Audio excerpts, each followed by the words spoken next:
പരിശുദ്ധ അമ്മേ മാതാവേ, അമ്മയുടെ മാധ്യസ്ഥം ഈ നിമിഷങ്ങളിൽ ഞങ്ങൾ യാചിച്ച് പ്രാർത്ഥിക്കുന്നു. കൃപ നിറഞ്ഞ മറിയമേ, നിനക്ക് സമാധാനം. നമ്മുടെ കർത്താവ് നിന്നോടുകൂടെ, നീ സ്ത്രീകളിൽ അനുഗ്രഹിക്കപ്പെട്ടവളാവുന്നു. നിൻ്റെ ഉദരഫലമായ നമ്മുടെ കർത്താവ് യേശു മിശിഹ വാഴ്ത്തപ്പെട്ടവനാവുന്നു. പരിശുദ്ധ മറിയമേ, തമ്പുരാൻ്റെ അമ്മേ, പാപികളായ ഞങ്ങൾക്ക് വേണ്ടി എപ്പോഴും ഞങ്ങളുടെ മരണസമയത്തും തമ്പുരാനോട് അപേക്ഷിച്ചു വരണമേ. ആമേൻ. പിതാവിനും പുത്രനും പരിശുദ്ധാത്മാവിനും സ്തുതി. Hallelujah, hallelujah. നമ്മൾ മർക്കോസിൻ്റെ സുവിശേഷ പഠനത്തിൽ 14-ാം അധ്യായത്തിൻ്റെ 52 വരെയുള്ള തിരുവചനം മനസ്സിലാക്കി. മർക്കോസിൻ്റെ സുവിശേഷം 14-ാം അധ്യായത്തിൻ്റെ 53 മുതൽ നമ്മൾ ഇന്ന് കാണാൻ പോവുകയാണ്. മർക്കോസിൻ്റെ സുവിശേഷം 14-ാം അധ്യായം 53 മുതൽ വായിക്കാം. അവർ യേശുവിനെ പ്രധാന പുരോഹിതൻ്റെ അടുത്തേക്ക് കൊണ്ടുപോയി. എല്ലാ പുരോഹിത പ്രമുഖന്മാരും ജനപ്രമാണികളും നിയമജ്ഞരും ഒരുമിച്ച് കൂടി. പത്രോസ് പ്രധാന പുരോഹിതൻ്റെ മുറ്റം വരെ അവനെ അല്പം അകലെയായി അനുഗമിച്ചു. പിന്നീട് അവൻ പരിചാരകരോടൊപ്പം തീ കാഞ്ഞുകൊണ്ടിരുന്നു. പുരോഹിത പ്രമുഖന്മാരും ന്യായാധിപ സംഘം മുഴുവനും യേശുവിനെ വധിക്കുന്നതിന് അവനെതിരെ സാക്ഷ്യം അന്വേഷിച്ചു. പക്ഷേ അവർ കണ്ടെത്തിയില്ല. പലരും അവനെതിരെ കള്ളസാക്ഷ്യം പറഞ്ഞെങ്കിലും അവ തമ്മിൽ പൊരുത്തപ്പെട്ടില്ല. ചിലർ എഴുന്നേറ്റ് അവനെതിരെ ഇപ്രകാരം കള്ളസാക്ഷ്യം പറഞ്ഞു: കൈകൊണ്ട് പണിത ഈ ദേവാലയം ഞാൻ നശിപ്പിക്കുകയും കൈകൊണ്ട് പണിയാത്ത മറ്റൊന്ന് 3 ദിവസം കൊണ്ട് നിർമ്മിക്കുകയും ചെയ്യും എന്ന് ഇവൻ പറയുന്നത് ഞങ്ങൾ കേട്ടിട്ടുണ്ട്. ഇക്കാര്യത്തിലും അവരുടെ സാക്ഷ്യങ്ങൾ പൊരുത്തപ്പെട്ടില്ല. പ്രധാന പുരോഹിതൻ മധ്യത്തിൽ എഴുന്നേറ്റ് നിന്ന് യേശുവിനോട് ചോദിച്ചു: ഇവർ നിനക്കെതിരെ സാക്ഷ്യപ്പെടുത്തുന്നതിന് നിനക്ക് മറുപടിയൊന്നും പറയാനില്ലേ? അവൻ നിശബ്ദനായിരുന്നു, മറുപടിയൊന്നും പറഞ്ഞില്ല. പ്രധാന പുരോഹിതൻ വീണ്ടും ചോദിച്ചു: നീയാണോ വാഴ്ത്തപ്പെട്ടവൻ്റെ പുത്രനായ ക്രിസ്തു? യേശു പറഞ്ഞു: ഞാൻ തന്നെ. മനുഷ്യപുത്രൻ ശക്തിയുടെ വലതുഭാഗത്ത് ഉപവിഷ്ടനായിരിക്കുന്നതും വാനമേഘങ്ങളിൽ വരുന്നതും നിങ്ങൾ കാണും. അപ്പോൾ പ്രധാന പുരോഹിതൻ വസ്ത്രം വലിച്ചു കീറിക്കൊണ്ട് പറഞ്ഞു: ഇനി സാക്ഷികളെ കൊണ്ട് നമുക്കെന്താവശ്യം? ദൈവദൂഷണം നിങ്ങൾ കേട്ടുവല്ലോ. നിങ്ങൾക്കെന്തു തോന്നുന്നു? അവൻ മരണത്തിന് അർഹനാണെന്ന് അവരെല്ലാവരും വിധിച്ചു. ചിലർ അവനെ തുപ്പാനും അവൻ്റെ മുഖം മൂടിക്കെട്ടി മുഷ്ടി കൊണ്ടിടിക്കാനും നീ പ്രവചിക്കുക എന്ന് അവനോട് പറയാനും തുടങ്ങി. ഭൃത്യന്മാർ അവൻ്റെ ചെകിട്ടത്ത് അടിച്ചു. ഇവിടെ നമ്മൾ മർക്കോസിൻ്റെ സുവിശേഷത്തിൽ, മർക്കോസ് ഒരു കാര്യത്തിന് വളരെ പ്രസിദ്ധനാണ്, സാൻഡ്വിച്ച് പാസേജുകൾക്ക്. അപ്പോൾ ഇത് വേറൊരു സാൻഡ്വിച്ച് പാസേജ് വരാൻ പോവുകയാണ്. അതായത് പത്രോസ്ലീഹായുടെ ജീവിതത്തിൽ നടന്ന ഒരു പ്രധാനപ്പെട്ട സംഭവത്തിൻ്റെ ഇടയിൽ, അതിനെ 2 പീസാക്കിയിട്ട് അതിനിടയിൽ ആണ് ഈ വിചാരണ കൊണ്ടുവന്ന് വെച്ചിരിക്കുന്നത്. അതായത് പത്രോസ്ലീഹ തള്ളിപ്പറയുന്നതും ആ തള്ളിപ്പറയുന്ന സംഭവത്തെ 2 കഷണമായിട്ട് മുറിച്ചിട്ട് അതിനിടയിലാണ് പ്രധാന പുരോഹിതന്മാരും ജനപ്രമാണികളും നിയമജ്ഞരുമെല്ലാം യേശുവിനെ വിചാരണ ചെയ്യുന്നത് കൊണ്ടുവന്ന് മർക്കോസ് വെച്ചിരിക്കുന്നത്. അത് 54-ാമത്തെ വാക്യം വായിച്ചാൽ, പത്രോസ് പ്രധാന പുരോഹിതൻ്റെ മുറ്റം വരെ അവനെ അല്പം അകലെയായി അനുഗമിച്ചു. പിന്നീട് അവൻ പരിചാരകരോടൊപ്പം തീ കാഞ്ഞുകൊണ്ടിരുന്നു. അപ്പോൾ മുറ്റം വരെ പത്രോസ് എത്തി. ഇതിനുശേഷം പത്രോസിനെ കുറിച്ചൊന്നും പറയുന്നില്ല. ക്യാമറ നേരെ വിചാരണ സ്ഥലത്തേക്ക് പോവുകയാണ്. പത്രോസിനെ അവിടെ നിർത്തിയിരിക്കുകയാണ്. ഇനി വീണ്ടും പത്രോസിലേക്ക് തിരിച്ചു വരുന്നത് 66-ാമത്തെ വാക്യത്തിലാണ്. പത്രോസ് താഴെ മുറ്റത്ത് ഇരിക്കുമ്പോൾ ഉണ്ടോ.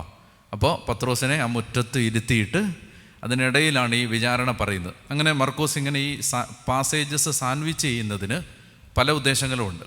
പ്രധാനപ്പെട്ട ഒരു ഉദ്ദേശം, അതായത് പ്രധാന പുരോഹിതന്മാരും നിയമജ്ഞരും ജനപ്രമാണികളും ചെയ്തത് ഗൗരവമായ തിന്മ ആയിരിക്കുന്നത് പോലെ തന്നെ ഗൗരവമാണ് കൂടെ അനുഗമിച്ച ശിഷ്യനും തള്ളിപ്പറയുന്നത്. ഇതെല്ലാം ഒരേ ലൈനിൽ പോകുന്നതാണ് എന്ന് കാണിക്കാൻ വേണ്ടിയിട്ടാണ്. അതായത് യേശുവിനെ അറിയാത്ത ആളുകൾ യേശുവിനെ തള്ളിപ്പറയുന്നതും യേശുവിനെ അറിഞ്ഞ ആളുകൾ യേശുവിനെ തള്ളിപ്പറയുന്നതുമെല്ലാം യേശുവിനെ വിചാരണ സ്ഥലത്തേക്ക് വലിച്ചിഴയ്ക്കുന്നതിന് തുല്യമാണ് എന്ന് സൂചിപ്പിക്കാനാണ് ഇതെല്ലാം തമ്മിൽ ഇങ്ങനെ ചേർത്ത് വെച്ച് പറയുന്നത്, പ്രതിപാദിക്കുന്നത്. അപ്പോൾ വായിക്കാം 53-ാമത്തെ വാക്യം. അപ്പോൾ നമ്മൾ ഇതുവരെ കണ്ടത് എന്താണ്? യേശുവിനെ പിടിച്ച് അവർ യേശുവിനെ ബന്ധിച്ചു. അവിടം വരെ കണ്ടാണ് നമ്മൾ അവസാനിപ്പിച്ചത്. അടുത്ത കാര്യം, അവർ യേശുവിനെ പ്രധാന പുരോഹിതൻ്റെ അടുത്തേക്ക് കൊണ്ടുപോയി. യേശുവിനെ എവിടെ കൊണ്ടുപോയി? പ്രധാന പുരോഹിതൻ്റെ അടുത്തേക്ക്. അപ്പോൾ നമ്മൾ ഓർക്കേണ്ടത് ഇതാണ്, ഇതിനകത്തൊരു ഐറണി, ഇതിനകത്തെ വൈരുദ്ധ്യം എന്താ? ആരാണ് യഥാർത്ഥത്തിൽ പ്രധാന പുരോഹിതൻ? യേശുവാണ്. ആ യേശുവിനെ ഈ ലോകത്തിൽ ദൈവം സ്ഥാപിച്ച ഒരു വ്യവസ്ഥിതിയുടെ അവസാനത്തെ കണ്ണിയായിട്ട് നിൽക്കുന്ന പ്രധാന പുരോഹിതൻ്റെ അടുത്തേക്ക് കൊണ്ടുപോവാണ്. അപ്പോൾ ഈ പ്രധാന പുരോഹിതൻ ആരാണ്? കയ്യാപ്പായാണ്. കയ്യാഫാസിൻ്റെ വീട്ടിലേക്കാണ് കൊണ്ടുപോകുന്നത്. അപ്പോൾ ഈ കയ്യാപ്പ, നമുക്ക് അതിനെക്കുറിച്ച്, ആ നേതൃത്വത്തെക്കുറിച്ച് നമ്മൾ മുമ്പും പറഞ്ഞിട്ടുണ്ട്. എന്ന് വെച്ചാൽ ഇസ്രായേലിൻ്റെ നേതൃത്വം ആരംഭിച്ചത് പേട്രിയാർക്സിലാണ്, പൂർവ്വ പിതാക്കന്മാരിലാണ്. അബ്രഹാം, ഇസഹാക്ക്, യാക്കോബ്, ജോസഫ്. അപ്പോൾ ഇസ്രായേലിൻ്റെ യഹൂദന്മാരുടെ നേതൃത്വം ആദ്യകാലത്ത് പേട്രിയാർക്സ് ആയിരുന്നു. പിന്നീട് അതിനുശേഷം ഇസ്രായേലിൻ്റെ നേതൃത്വം ഏറ്റെടുത്തത് പ്രവാചകന്മാരാണ്. മോശ മുതൽ പിന്നീട് സാമുവേൽ വരെയുള്ള പ്രവാചകന്മാർ. അതിനുശേഷം ഇവരുടെ നേതൃത്വം ഏറ്റെടുത്തത് ന്യായാധിപന്മാരാണ്. ന്യായാധിപന്മാരുടെ കാലത്തിന് ശേഷം ഇസ്രായേലിൻ്റെ നേതൃത്വം രാജാക്കന്മാരുടെ ചുമലിലായിരുന്നു. അതിനുശേഷം നമ്മൾ കാണുന്ന സെദക്കിയായാണ് അവസാനത്തെ രാജാവ്. സെദക്കിയായുടെ കാലത്താണ് ബാബിലോണിലെ അടിമത്തത്തിലേക്ക് അവരെ കൊണ്ടുപോകുന്നത്. അങ്ങനെ ബാബിലോൺ പ്രവാസത്തിലേക്ക് പോയതിന് ശേഷം അവസാനത്തെ രാജാവായ സെദക്കിയായും കൊല്ലപ്പെട്ടതിന് ശേഷം ഇസ്രായേലിൽ രാജഭരണം ഉണ്ടായിട്ടില്ല. അതുകൊണ്ടാണ് അവർ ദാവീദിൻ്റെ നഷ്ടപ്പെട്ട രാജ്യം പുനഃസ്ഥാപിക്കണമേ എന്ന് കാലാകാലങ്ങളായി അവർ പ്രാർത്ഥിച്ചുകൊണ്ടിരുന്നത് ഈ നഷ്ടപ്പെട്ടു പോയ രാജ്യത്വത്തിൻ്റെ ഓർമ്മകളിലാണ്. അപ്പോൾ ഈ ഇസ്രായേലിന് പിന്നെ ഒരു രാജാവില്ല. അപ്പോൾ അവരിനി ഒരു രാജാവിനെ പ്രതീക്ഷിച്ചിരിക്കുന്നത് ആരെയാണ്? മിശിഹായെയാണ്. മിശിഹാ രാജാവാണ്. അതുകൊണ്ടാണ് ഈശോ രാജാവായിട്ട് നഗരത്തിലേക്ക് എഴുന്നള്ളുന്നത്, മിശിഹായാണെന്ന് പ്രഖ്യാപിച്ചുകൊണ്ട്. അപ്പോൾ നമ്മൾ കണ്ടു പേട്രിയാക്സ്, പിന്നീട് പ്രോഫറ്റ്സ്, അതിനുശേഷം ജഡ്ജസ്, പിന്നെ കിങ്സ്. അത് കഴിഞ്ഞിട്ട് ആ സെദക്കിയ വരെയുള്ള ആ രാജവാഴ്ചയുടെ കാലത്തിന് ശേഷം ഇസ്രായേലിനെ നയിച്ചുകൊണ്ടിരുന്നത് ആരാണ്? പുരോഹിതന്മാരാണ്. അപ്പോൾ പ്രധാന പുരോഹിതനായ ജോഷുവ, പ്രവാസത്തിന് ശേഷം തിരിച്ചു വന്നതിന് ശേഷം പ്രധാന പുരോഹിതനായ ജോഷുവ മുതൽ കയ്യാപ്പ വരെ, നമ്മൾ ബൈബിളിലെ പുതിയ നിയമത്തിൻ്റെ ആ കാലം വരെ, പിന്നീട് അവരുടെ ലീഡർഷിപ്പ് പുരോഹിതന്മാരുടെ ചുമലിലാണ്. അപ്പോൾ നമ്മൾ മനസ്സിലാക്കേണ്ടത് ആരാണ് ഈ കയ്യാപ്പാസ്? ആ യഹൂദ മതത്തിൻ്റെ ദ ഹയസ്റ്റ് അതോറിറ്റി, ആ യഹൂദ മതത്തിൻ്റെ അവസാന വാക്ക്, യഹൂദ വംശത്തിൻ്റെ അന്തിമ വാക്ക്, ആത്യന്തികമായ അധികാരം കൈയാളിയിരിക്കുന്ന ആൾ. കയ്യാപ്പ എന്ന് പറയുമ്പോൾ നമ്മളൊരു പുരോഹിതൻ എന്ന് മാത്രം കാണരുത്. അയാളൊരു രാജാവിന് തുല്യം അധികാരമുള്ള ആളാണ്. അയാൾ ഒരു പ്രവാചകന് തുല്യം അധികാരമുള്ള ആളാണ്. അപ്പോൾ അതുകൊണ്ടാണ് ഈ പ്രധാന പുരോഹിതന് പെട്ടെന്ന് ജനത്തെ സ്വാധീനിക്കാൻ പറ്റുന്നത്. കാരണം അവർ രാജതുല്യം ആ മതവിഭാഗത്തിൻ്റെ തലവനാണ്. അപ്പോൾ അതാണ് കയ്യാപ്പ. അപ്പോൾ അവർ യേശുവിനെ പ്രധാന പുരോഹിതൻ്റെ അടുത്തേക്ക് കൊണ്ടുപോയി. അവിടെ കൊണ്ടുപോയിട്ട് വീട്ടിലേക്കാണ് കൊണ്ടുപോകുന്നത്. എല്ലാ പുരോഹിത പ്രമുഖന്മാരും ജനപ്രമാണികളും നിയമജ്ഞരും ഒരുമിച്ച് കൂടി എന്ന് പറഞ്ഞാൽ അപ്പോൾ അവർ കൂടിയ സംഘം സെൻഹദ്രീൻ സംഘമാണ്. സെൻഹദ്രീൻ സംഘം കൺസിസ്റ്റ് ചെയ്തിരുന്നത് ഈ പറഞ്ഞ ആളുകളെ ഉൾപ്പെടുത്തിയാണ്. അപ്പോൾ പെട്ടെന്ന് അവരൊരു സെൻഹദ്രീൻ സംഘം വിളിച്ചു കൂട്ടി. എന്നിട്ട് അവർ യേശുവിനെ വിചാരണ ചെയ്യാൻ പോവാണ്. ഇനി മറ്റൊരു കാര്യം നമ്മളിവിടെ കാണേണ്ടത്, ഇവിടെ മർക്കോസിൻ്റെ ഗുരുവായ പത്രോസിനെ കുറിച്ച് ഏറ്റവും സത്യസന്ധമായ ചില വിവരണങ്ങൾ അവതരിപ്പിക്കാൻ പോവാണ്. പത്രോസ് യേശുവിനെ തള്ളിപ്പറഞ്ഞതും പത്രോസ് യേശുവിനെ അകലെയായി അനുഗമിച്ചതും പത്രോസ് മുറ്റത്തിരുന്ന് തീ കാഞ്ഞതുമെല്ലാം മർക്കോസിന് ഒരു കാരണവശാലും അറിയാൻ യാതൊരു സാധ്യതയുമില്ല. എങ്ങനെയാവും അറിഞ്ഞത്? മർക്കോസ് ഇതെങ്ങനെ ഈ വിവരങ്ങൾ അറിഞ്ഞത്? പത്രോസ് പറഞ്ഞിട്ടുണ്ടാവും. അപ്പോൾ നമ്മൾ മനസ്സിലാക്കേണ്ടത് ഇതാണ്, പത്രോസിൻ്റെ സത്യസന്ധതയാണ് ഈ ഭാഗം വായിക്കുമ്പോൾ നമ്മൾ കാണേണ്ടത്. മർക്കോസിൻ്റെ സത്യസന്ധത എന്നതിനേക്കാൾ ഇത് പത്രോസിൻ്റെ സത്യസന്ധതയാണ്. അതായത് തൻ്റെ ജീവിതത്തിൽ സംഭവിച്ച ഒരു പരാജയത്തെ അഡ്മിറ്റ് ചെയ്യാനുള്ള ഒരു മനുഷ്യൻ്റെ സത്യസന്ധമായ ഒരു നിലപാടിനെ മർക്കോസ് അതുവഴി പകർത്തുന്നേ ഉള്ളൂ. പത്രോസിന് ഇഷ്ടമല്ലെങ്കിൽ മർക്കോസ് ഇത് എഴുതുമെന്ന് വിചാരിക്കുന്നുണ്ടോ? പത്രോസ് പറയുകയാണ് എനിക്കങ്ങനെ സംഭവിച്ചു, പക്ഷേ നീ അത് എഴുതണ്ടെന്ന് പറഞ്ഞാൽ മർക്കോസ് ഇത് എഴുതുമെന്ന് വിചാരിക്കുന്നുണ്ടോ? ഇല്ല. അപ്പോൾ അവിടെയാണ് ഈ പ്രത്യേകിച്ച് നേതൃത്വത്തിലിരിക്കുന്നവരുടെ ആ സുതാര്യത, സത്യസന്ധത, അത് വളരെ പ്രധാനപ്പെട്ടതാണ്. അപ്പോൾ അതാണ് മർക്കോസിനെ ഞാനിപ്പോൾ പത്രോസിൻ്റെ ജീവിതത്തിൽ സംഭവിച്ച ഏത് പരാജയം എഴുതിയാലും പത്രോസ് ഒഫൻഡഡ് ആവില്ല എന്നറിയാവുന്നതുകൊണ്ടല്ലേ മർക്കോസ് ഇത് എഴുതിയത്. അപ്പോൾ ശരിക്കും പറഞ്ഞാൽ നമ്മൾ ഈ ഭാഗം വായിക്കുമ്പോൾ മർക്കോസ് എന്ത് സത്യസന്ധനായിരുന്നു എന്നല്ല ചിന്തിക്കേണ്ടത്, പത്രോസ് എന്ത് സത്യസന്ധനായിരുന്നു എന്നാണ് ചിന്തിക്കേണ്ടത്. തൻ്റെ ജീവിതത്തിൽ സംഭവിച്ച കാര്യങ്ങളുടെ യഥാർത്ഥ ചിത്രം വരച്ചിടുകയാണ്. അപ്പോൾ അവിടെയാണ് അതാണ് പറയുന്നത്, അവൻ അകലെയായി അനുഗമിച്ചു, പിന്നീട് അവൻ പരിചാരകരോടൊപ്പം തീ കാഞ്ഞുകൊണ്ടിരുന്നു. ഇനി നമ്മൾ യേശുവിൻ്റെ വിചാരണയിലേക്ക് പ്രവേശിക്കാൻ പോവാണ്. ഈ വിചാരണയ്ക്ക് അവരാദ്യം യേശുവിനെ ട്രയൽ ചെയ്യാൻ അവരാദ്യം അന്വേഷിക്കുന്നത് ആരെയാണ്? സാക്ഷികളെയാണ്. അതായത് ഒരാൾക്കെതിരെ ഒരു ആരോപണം ഉന്നയിക്കാൻ മിനിമം 2 സാക്ഷികൾ വേണമെന്ന് യഹൂദന്മാരുടെ നിയമത്തിലുണ്ട്. അപ്പോൾ ഇവരാദ്യം അന്വേഷിക്കുകയാണ് ആരെ കിട്ടും യേശുവിനെതിരെ ഒരു സാക്ഷ്യം പറയാൻ. അപ്പോൾ നമ്മൾ 2 കാര്യമാണ് ഇവിടെ കാണുന്നത്. ഒന്ന്, ഈ സാക്ഷികളെ അന്വേഷിക്കുമ്പോൾ കിട്ടില്ല. ഇതെല്ലാം ഓർക്കാപ്പുറത്താണ്, പ്ലാൻ ചെയ്യാൻ സമയം കിട്ടിയില്ല. അപ്പോൾ അതുകൊണ്ട് പെട്ടെന്ന് ഈ മീറ്റിംഗ് കൂടിയിട്ട് യേശുവിനെതിരെ സാക്ഷ്യം പറയാൻ അവരാദ്യം അന്വേഷിക്കുമ്പോൾ ആളെ കിട്ടുന്നില്ല. അപ്പോൾ പിന്നെ അവർ കിട്ടിയവരെ കൊണ്ട് പറയിപ്പിച്ചപ്പോൾ പറഞ്ഞതൊന്നും പൊരുത്തപ്പെട്ടില്ല. അത് നമ്മളിവിടെ കാണാൻ പോകുന്നത്. ശരി, 2 കാര്യം ഇവിടെ നമ്മൾ കാണുന്നുണ്ട്. ഒന്ന്, അവർ പെട്ടെന്നൊരു സാക്ഷിയെ ഉണ്ടാക്കി. പെട്ടെന്ന് ഒരു സാക്ഷി എന്നൊക്കെ പറഞ്ഞു എന്ന് പറഞ്ഞ പോലെ ഈ ഒരു സാക്ഷി, വേഗം ഒരു സാക്ഷി. ഇനി അത് കഴിയുമ്പോൾ എന്താണ്, ആ സാക്ഷി ആദ്യം അന്വേഷിക്കുമ്പോൾ സാക്ഷിയില്ല, അപ്പോൾ ഒരു സാക്ഷിയെ ഉണ്ടാക്കി. അപ്പോൾ ആ സാക്ഷിയെ ഉണ്ടാക്കി കഴിയുമ്പോൾ എന്ത് സംഭവിച്ചു? ആ സാക്ഷി പറയുന്നത് പൊരുത്തപ്പെടുന്നില്ല. അതായത് 2 പേര് പറയുമ്പോൾ ഇത് തമ്മിൽ മാച്ച് ചെയ്യുന്നില്ല. അതാണ് നമ്മളിവിടെ കാണാൻ പോകുന്നത്. വായിക്കാം. പുരോഹിത പ്രമുഖന്മാരും ന്യായാധിപ സംഘം മുഴുവനും യേശുവിനെ വധിക്കുന്നതിന് വായിച്ചു അവനെതിരെ സാക്ഷ്യം അന്വേഷിച്ചു, പക്ഷേ അവർ കണ്ടെത്തിയില്ല. കണ്ടോ? അടുത്തത്, പലരും അവനെതിരെ കള്ളസാക്ഷ്യം പറഞ്ഞെങ്കിലും അവ തമ്മിൽ പൊരുത്തപ്പെട്ടില്ല. ചിലർ എഴുന്നേറ്റ് അവനെതിരെ ഇപ്രകാരം കള്ളസാക്ഷ്യം പറഞ്ഞു: കൈകൊണ്ട് പണിത ഈ ദേവാലയം ഞാൻ നശിപ്പിക്കുകയും കൈകൊണ്ട് പണിയാത്ത മറ്റൊന്ന് 3 ദിവസം കൊണ്ട് നിർമ്മിക്കുകയും ചെയ്യുമെന്ന് ഇവൻ പറയുന്നത് ഞങ്ങൾ കേട്ടിട്ടുണ്ട്. അപ്പോൾ നമുക്ക് അതിലേക്ക് പോകുന്നതിന് മുമ്പ് ഒരു സമയമില്ലാത്തതുകൊണ്ടാണ്, അതിൽ ഒരു 15 കാരണം ഞാൻ പറയാം പെട്ടെന്ന്. അതായത് യേശുവിൻ്റെ ഒരു 15, ഇപ്പം 15 മുഴുവൻ പറയാൻ പറ്റിയില്ലെങ്കിലും നമുക്കൊരു 5-6 ഞാൻ പെട്ടെന്ന് പറയാം. എന്താണ്? യേശുവിൻ്റെ ഈ ട്രയല് തികച്ചും അനീതി നിറഞ്ഞതായിരുന്നു. ഈ വിചാരണ അനീതി നിറഞ്ഞതായിരുന്നു. അതിന് ഒരുപാട് കാരണങ്ങളുണ്ട്. ഞാൻ ചില കാരണങ്ങൾ പെട്ടെന്ന് പറയാം. നമ്മൾ ശരിക്കും വായിച്ചെടുത്താൽ ഒരു 10-15 കാരണം കണ്ടെത്താൻ പറ്റും. പെട്ടെന്ന് ഞാൻ വേഗം ചില കാര്യങ്ങൾ പറയാം. ഒന്ന്, അറസ്റ്റ് ചെയ്യുമ്പോൾ ഇവനെതിരെ ഒരു ചാർജ് കൊടുത്തിട്ടില്ല, ചാർജ് ഷീറ്റ് കൊടുത്തിട്ടില്ല. എന്തിന് അറസ്റ്റ് ചെയ്യുന്നു എന്ന് പറഞ്ഞിട്ടില്ല.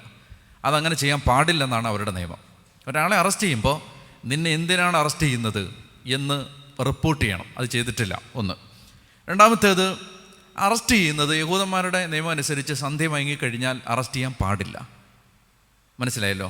അറസ്റ്റ് ചെയ്യുന്നത് വളരെ മോശപ്പെട്ട ഒരു സമയത്താണ്, അർദ്ധരാത്രിയിലാണ്. ഒരു മനുഷ്യന് തന്നെ ഡിഫെൻഡ് ചെയ്യാൻ ആരുമില്ലാത്തൊരു സമയത്താണ് അറസ്റ്റ് ചെയ്യുന്നത്.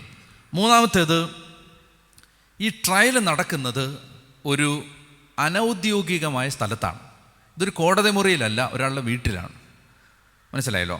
അതായത് ഇത് കയ്യാപ്പായുടെ അവരുടെ നിയമം അനുസരിച്ചും അവരുടെ പാരമ്പര്യം പശ്ചാത്തലം അനുസരിച്ചും ഇങ്ങനെ ഒരു മനുഷ്യൻ്റെ ഒരു ക്രിമിനൽ കുറ്റം ചുമത്തി വിചാരണ ചെയ്യാൻ പോകുന്ന ഒരു മനുഷ്യനെ വിചാരണ ചെയ്യേണ്ടത് അവർ സമ്മേളിക്കുന്ന അവരുടെ ഒഫീഷ്യൽ സമ്മേളന സ്ഥലത്താണ്. അങ്ങനെയല്ല, ഇത് പെട്ടെന്ന് അവരുടെ വീട്ടിൽ വെച്ച് നടന്ന ഒരു പ്രൈവറ്റ് കോർട്ടാണിത്. മൂന്നാമത്തേത്. നാലാമത്തേത്, ഈ സാക്ഷികളെ കണ്ടെത്തുകയാണ്. സാക്ഷികളെ ആദ്യം കിട്ടുന്നില്ല, കണ്ടെത്തുകയാണ്. അങ്ങനെ സാക്ഷികളെ കണ്ടെത്തി കഴിയുമ്പോൾ ഈ സാക്ഷികൾ പറഞ്ഞ സാക്ഷ്യങ്ങൾ പൊരുത്തപ്പെടാതിരിക്കുമ്പോൾ തന്നെ ഇയാളെ വെറുതെ വിടേണ്ടതാണ്. സത്യസന്ധമായൊരു കോടതിയാണെങ്കിൽ 2 സാക്ഷികൾ പറഞ്ഞത് പൊരുത്തപ്പെടുന്നില്ലെങ്കിൽ അതിനാൽ തന്നെ ഇയാൾ നിരപരാധിയാണ്, അയാളെ വെറുതെ വിടേണ്ടതാണ്. അടുത്തത് നമ്മളിവിടെ കാണുന്ന എന്താണ്? ഈ ഭാഗം നമ്മൾ വായിച്ചപ്പോൾ നമുക്ക് മനസ്സിലായത് ഇത് മുൻകൂട്ടി തയ്യാറാക്കിയ ഒരു തിരക്കഥയനുസരിച്ച് നടന്ന നാടകമാണിത്. അതായത് വിധി ഓൾറെഡി ഇവർ പ്രഖ്യാപിച്ചു കഴിഞ്ഞു. ഇപ്പം നമ്മുടെ പല സന്ധ്യാ ചർച്ചകളിലും കാണുന്നത് പോലെ ഓൾറെഡി ഇപ്പം ന്യൂസ് അവർ തുടങ്ങുന്നതിന് മുമ്പ് ന്യൂസ് അവറിൻ്റെ എന്താണ് ഈ ചർച്ചയിൽ നിന്ന് ഉരുത്തിരിയേണ്ട ആശയമെന്ന് തയ്യാറാക്കി വെച്ചിട്ട് നടത്തുന്ന ഒരു പൊറാട്ട് നാടകമാണ് വൈകുന്നേരത്തെ അന്തി ചർച്ചകൾ. അപ്പോൾ എന്ന് പറഞ്ഞതുപോലെ ഈ വിധി ഓൾറെഡി അവർ പ്രഖ്യാപിച്ചിരിക്കുകയാണ്. എന്താണ്? ഇവനെ ദൈവദൂഷണ കുറ്റത്തിന് ദൈവദൂഷണ കുറ്റത്തിന് ഒരാളെ കൊല്ലാം യഹൂദ മതത്തിൽ. അപ്പോൾ ഇവനെ ദൈവദൂഷണ കുറ്റത്തിന് കൊല്ലണം. ഇത് ഓൾറെഡി തയ്യാറാക്കി വെച്ചിരിക്കുകയാണ്, വിധി നേരത്തെ തയ്യാറാക്കി വെച്ചിരിക്കുകയാണ്. പിന്നീട് അങ്ങനെ ഒത്തിരി കാര്യങ്ങളുണ്ട്. നമുക്ക് ഇനി ആ ഡയറക്റ്റായ കാര്യങ്ങളിലേക്ക് പോവാം. ഇവർ പറഞ്ഞ സാക്ഷ്യങ്ങൾ നോക്കിയേ. ഇത് ശരിക്കും പറഞ്ഞാൽ കർത്താവ് ഈശോ മിശിഹ അല്ലെങ്കിൽ ദൈവം ഇത് നേരത്തെ പ്രവചിച്ചിട്ടുണ്ട് അല്ലേ. 35-ാമത്തെ സങ്കീർത്തനം എടുത്തേ. 35-ാമത്തെ സങ്കീർത്തനത്തിൽ 11-12 നീച സാക്ഷികൾ എഴുന്നേൽക്കുന്നു, ഞാൻ അറിയാത്ത കാര്യങ്ങൾ അവർ എന്നോട് ചോദിക്കുന്നു, നന്മയ്ക്ക് പ്രതിഫലമായി അവർ എനിക്ക് തിന്മ തരുന്നു, ഞാൻ നിസ്സഹായൻ ആയിരിക്കുന്നു. അപ്പോൾ ഇവരെന്താ ഈ പറയുന്നത്? ഇവർ പറഞ്ഞ സാക്ഷി, ഇവർ പറഞ്ഞ ആരോപണം എന്താണ്? ആരോപണം ഇതാണ്, വാക്യം 58, കൈകൊണ്ട് പണിത ഈ ദേവാലയം ഞാൻ നശിപ്പിക്കുകയും കൈകൊണ്ട് പണിയാത്ത മറ്റൊന്ന് 3 ദിവസം കൊണ്ട് നിർമ്മിക്കുകയും ചെയ്യും എന്ന് ഇവൻ പറയുന്നത് ഞങ്ങൾ കേട്ടിട്ടുണ്ട്. യേശു അങ്ങനെ പറഞ്ഞിട്ടുണ്ടോ? യേശു അങ്ങനെ പറഞ്ഞിട്ടില്ല. യേശു എന്താ പറഞ്ഞത്? നിങ്ങൾ ഈ ദേവാലയം നശിപ്പിക്കുക, 3 ദിവസം കൊണ്ട് ഞാനത് പണിതുയർത്തും എന്നാണ് പറയുന്നത്. യേശു ഞാൻ ദേവാലയം നശിപ്പിക്കും എന്ന് യേശു പറഞ്ഞിട്ടില്ല. മനസ്സിലായല്ലോ? അതായത് 2 സന്ദർഭങ്ങളിൽ അല്ലെ പല സന്ദർഭങ്ങളിൽ യേശു പറഞ്ഞ കാര്യങ്ങൾ എടുത്തു വച്ചിട്ട് അവരൊരു ആർഗ്യുമെൻ്റ് ഉണ്ടാക്കുകയാണ്. യേശു ഞാൻ ഈ ദേവാലയം നശിപ്പിക്കും എന്ന് യേശു പറഞ്ഞിട്ടില്ല. നിങ്ങൾ ഈ ദേവാലയം നശിപ്പിക്കുക, ഞാനിത് 3 ദിവസം കൊണ്ട് പണിതുയർത്തും. ശരിക്കും പറഞ്ഞാൽ ദേവാലയം നശിപ്പിച്ച ആരാ? യേശു എന്ന ദേവാലയത്തെ, ആ ശരീരത്തെ ഇല്ലായ്മ ചെയ്തതാരാ? അവരാണ്. നിങ്ങൾ നശിപ്പിക്കുക, ഞാൻ പണിതുയർത്താന്നാണ് പറഞ്ഞത്. അപ്പോൾ ഈശോ പറഞ്ഞതിൻ്റെ പകുതി ഭാഗം എടുത്തിട്ട് ഔട്ട് ഓഫ് കോണ്ടെക്സ്റ്റിൽ പറഞ്ഞിട്ട് ഒരു കള്ളസാക്ഷ്യം അവർ പറയുകയാണ്. കൈകൊണ്ട് പണിത ഈ ദേവാലയം ഞാൻ നശിപ്പിക്കുകയും കൈകൊണ്ട് പണിയാത്ത മറ്റൊന്ന് 3 ദിവസം കൊണ്ട് നിർമ്മിക്കുകയും ചെയ്യുമെന്ന് ഇവൻ പറയുന്നത് ഞങ്ങൾ കേട്ടിട്ടുണ്ട്. ഇക്കാര്യത്തിലും അവരുടെ സാക്ഷ്യങ്ങൾ പൊരുത്തപ്പെട്ടില്ല. അപ്പോൾ ഈശോ ദേവാലയം നശിപ്പിക്കും എന്ന് പറഞ്ഞിട്ടില്ല. ഇനി അടുത്തത് വായിച്ചേ. ഇക്കാര്യത്തിലും അവരുടെ സാക്ഷ്യങ്ങൾ പ്രധാന പുരോഹിതൻ മധ്യത്തിൽ എഴുന്നേറ്റ് നിന്ന് യേശുവിനോട് ചോദിച്ചു, ഇവർ നിനക്കെതിരെ സാക്ഷ്യപ്പെടുത്തുന്നതിന് നിനക്ക് മറുപടിയൊന്നും പറയാനില്ലേ? അവൻ നിശബ്ദനായിരുന്നു, മറുപടിയൊന്നും പറഞ്ഞില്ല. പ്രധാന പുരോഹിതൻ വീണ്ടും ചോദിച്ചു, നീയാണോ വാഴ്ത്തപ്പെട്ടവൻ്റെ പുത്രനായ ക്രിസ്തു, ദൈവത്തിൻ്റെ പുത്രനായ ക്രിസ്തു? യേശു പറഞ്ഞു, ഞാൻ തന്നെ, ഞാൻ തന്നെ. മനുഷ്യപുത്രൻ ശക്തിയുടെ വലതുഭാഗത്ത് ഉപവിഷ്ടനായിരിക്കുന്നതും വാനമേഘങ്ങളിൽ വരുന്നതും നിങ്ങൾ കാണും. അപ്പോൾ ഈശോ എന്താ പറയുന്നത്? ഈശോ പറയുകയാണ്, ഞാൻ തന്നെ. നേരത്തെ ഇത് വായിച്ചിട്ടുണ്ട്. ഈശോ താൻ ദൈവമാണെന്ന് ഇവിടെ ഡയറക്റ്റായിട്ട് പ്രഖ്യാപിക്കുകയാണ്. ഏഗോ ഏമി, ഞാൻ ആകുന്നവൻ ആകുന്നു എന്ന് പറഞ്ഞത് ഞാൻ തന്നെ. സെയിമാണ്, സെയിം വാക്കുകളാണ്. ഞാൻ തന്നെ. ഈശോ മിശിഹായാണെന്നും ദൈവോത്തരനാണെന്നും ഡയറക്റ്റായി പ്രഖ്യാപിക്കുന്നൊരു വാക്യം ഇതാണ്, ഞാൻ തന്നെ. അപ്പോൾ ഇത് മാത്രമല്ല, ദൈവോത്തരനാണെന്ന് പറയുക മാത്രമല്ല ഈശോ ചെയ്യുന്നത്, ദാനിയേലും ദാവീദും പ്രവചിച്ച വാനമേഘങ്ങളിൽ എഴുന്നള്ളി വരാൻ പോകുന്ന മനുഷ്യപുത്രൻ താനാണെന്ന് കൂടി യേശു പ്രഖ്യാപിച്ചു. അതായത് പറയുകയാണ്, നിങ്ങൾക്കിനി ഒഴികഴിവില്ല എന്ന് യേശു പ്രഖ്യാപിക്കുകയാണ്. എന്താ കർത്താവ് പറയുന്നത്? ഞാൻ തന്നെ. യേശു പറഞ്ഞു, ഞാൻ തന്നെ. മനുഷ്യപുത്രൻ ശക്തിയുടെ വലതുഭാഗത്ത് ഉപവിഷ്ടനായിരിക്കുന്നതും വാനമേഘങ്ങളിൽ വരുന്നതും നിങ്ങൾ കാണും. അപ്പോൾ പ്രധാന പുരോഹിതൻ വസ്ത്രം വലിച്ചു കീറിക്കൊണ്ട് പറഞ്ഞു, ഇനി സാക്ഷികളെ കൊണ്ട് നമുക്ക് എന്ത് ആവശ്യം? ഇനി ഞാൻ ഈ 2 എപ്പിസോഡുകളും മാർക്ക് ഒരുമിച്ച് വെച്ചത് എന്താണെന്ന് പറയാം. ഇതെന്തിനായിരിക്കും? ഈ കയ്യാപ്പ വസ്ത്രം കീറി തള്ളിപ്പറയുന്നതും പത്രോസ് തള്ളിപ്പറയുന്നതും തമ്മിൽ ഒരുമിച്ച് വെച്ചത് എന്തിനാണ്? അടുത്തടുത്ത് കൊണ്ടുവന്ന് എന്തിനാണ് എന്ന് നമ്മൾ കാണാൻ പോവുകയാണ്. അതിൻ്റെ ഒരു പ്രധാനപ്പെട്ട കാരണമെന്ന് പറയുന്നത്, ഈ പ്രധാന പുരോഹിതൻ ഒരിക്കലും വസ്ത്രം കീറാൻ പാടില്ല എന്ന് നിയമമുണ്ടായിരുന്നു. പ്രധാന പുരോഹിതൻ വസ്ത്രം കീറാൻ പാടില്ല എന്ന് പറഞ്ഞാൽ നമുക്ക് വായിച്ച് ലേവ്യരുടെ പുസ്തകം 10-ാമത്തെ അധ്യായത്തിൻ്റെ 6-ാമത്തെ വാക്യം. മോശ അഹരോനോട് അവൻ്റെ പുത്രന്മാരായ എലിയാസറിനോട് ഇത്താമറിനോട് പറഞ്ഞു, നിങ്ങൾ തല നഗ്നമാക്കുകയോ വസ്ത്രം വലിച്ചു കീറുകയോ അരുത്. അങ്ങനെ ചെയ്താൽ നിങ്ങൾ മരിക്കുകയും ജനം മുഴുവൻ്റെയും മേൽ ദൈവകോപം നിപതിക്കുകയും ചെയ്യും. അതായത് പ്രധാന പുരോഹിതന്മാർ വസ്ത്രം കീറാൻ പാടില്ല എന്ന് നിയമം ഉണ്ടായിരുന്നു. പ്രധാന പുരോഹിതൻ വസ്ത്രം കീറിയാൽ എന്ത് സംഭവിക്കും? അയാളുടെ പ്രധാന പൗരോഹിത്യം ഇല്ലാതാവും. പ്രധാന പുരോഹിതൻ വസ്ത്രം കീറിയാൽ അയാളുടെ പ്രധാന പൗരോഹിത്യം ഇല്ലാതാവും.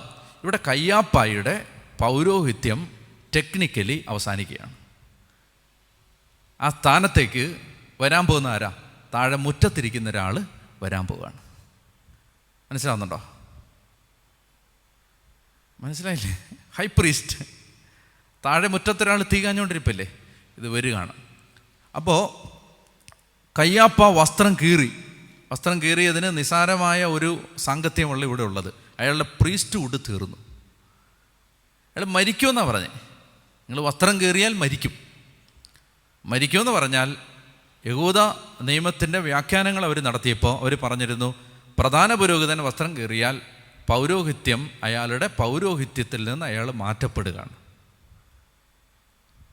ആരും ചോദ്യം ചെയ്യാനില്ലാത്ത ഒരു കാലത്ത് കയ്യാപ്പ വീണ്ടും കുറച്ച് നാളൂടെ, എനിക്ക് തോന്നുന്നു എൻ്റെ ഒരു ഓർമ്മയനുസരിച്ച് കഷ്ടിച്ച് ഇത് കഴിഞ്ഞിട്ട് ഒരു 15 കൊല്ലം കൂടി ഇയാൾ പുരോഹിതനായിട്ട് തുടരുകയും പിന്നീട് ഇയാൾ ആ സ്ഥാനത്ത് നിന്ന് മാറ്റപ്പെടുകയും ചെയ്തു, കയ്യാപ്പ.